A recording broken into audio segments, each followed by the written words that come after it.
Welcome guys, it's Edwin, and today we're going to be talking about my first Poboy that I got back in the day. And I only own two Poboys, if I remember correctly. And this is one of them. This is my CQC7 Poboy. And if you're not familiar, the terminology Poboy is very specific to Emerson knives. And basically it's a poor boy style of a custom Emerson.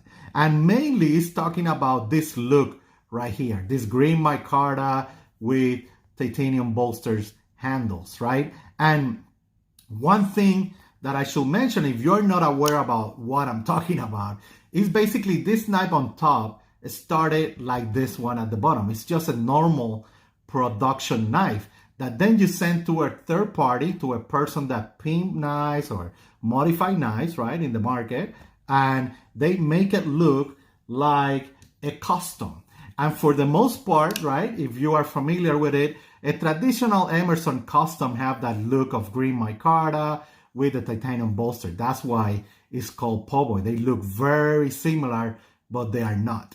And one thing to notice, right, I made a video about how to identify customs, right? You need to be aware of that stamp. Emerson specware knives tell you, one of the indications that tell you that this is a custom blade by Ernest Emerson. And I will link that video on the top right corner that I made an FAQ on it so you can check it out. But let's talk about this knife. Again, production knife that was converted to a Poboy, and it's beautiful. The work that some of those guys are doing out there with this style of knife, and it's been it's been done forever, is very, very, very impressive. In this case, for the most part, when you have a Poboy, that knife won't be changed, right? And we are talking mostly about changes in the handle, unless you go ahead and you do a regrind by Tom Crine or something like that on it. But for the most part, we're talking about changes on that handle compared to a production knife. And if you don't know it, this is the first time you're watching one of my videos, let's go through some of the specs, right? This is a CQC7-B, 3.3 inch blade, and overall 8 inches. Really classic, your most famous tactical knife out there, right? So something to know. And this is how it compares with the Spyderco Tenacious, just to make sure we do a full comparison on all the other knives so you can see how the CQC7 compares. A Spyderco Tenacious, and then let me pick a Buck 110. Man, I have a lot of knives in my table today. I've been cleaning some and all that. And we know that 110 is a big knife compared to the CQC7. The CQC7 is not a big knife, you know. Obviously, you can do anything with it, right?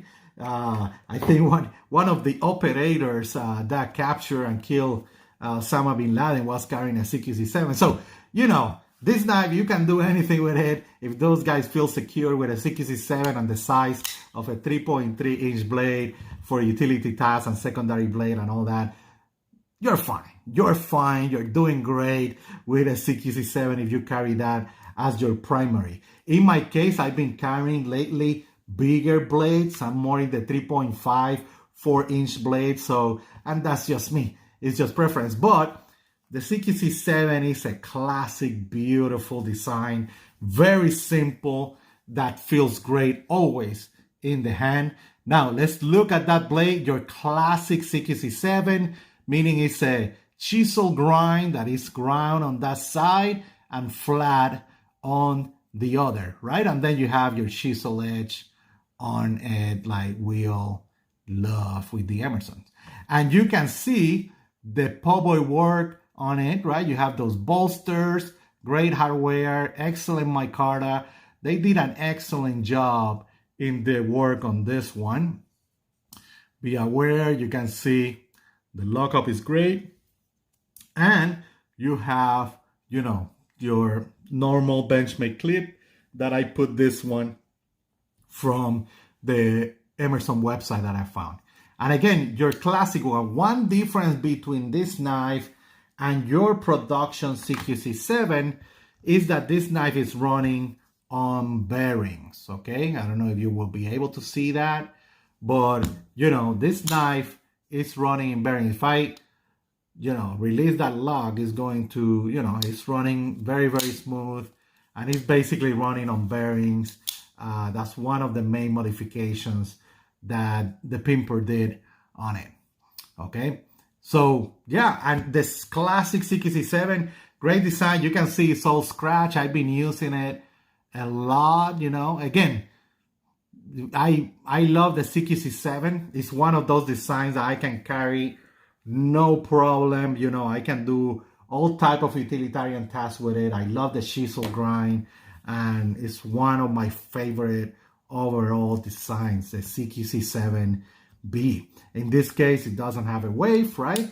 And again, it's running on bearings, and it's a Poboy. Actually, my first Poboy experience that I have. And I have a Super CQC7 that is also a Poboy with black micarta that will show, or G10 if I remember. I need to check.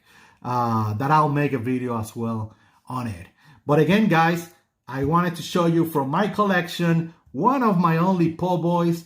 And again, I really like it. If you have any question regarding pimp jobs and people modifying knives and all that, guys, USN is the spot to be. Emerson Operators or ACOG group, right? These are Facebook groups, and this is a forum called USN. Those guys in there, you will see all the guys that are doing this type of jobs, and you know what it means, how much they charge for this type of changes.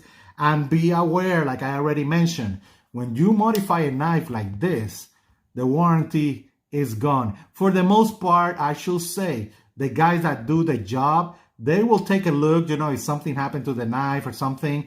But in terms of the manufacturing, right, in terms of Emerson knives, the warranty is gone, and you need to be very careful, very aware of that if you decide to go this style of route of modifying knives and all that. Okay, well guys, again, if you have any other question, feel free to jump on Instagram, YouTube, or the Facebook groups, like I already mentioned, on the forums. We're always there having a good time and having a blast. Thank you for watching, guys. Bye.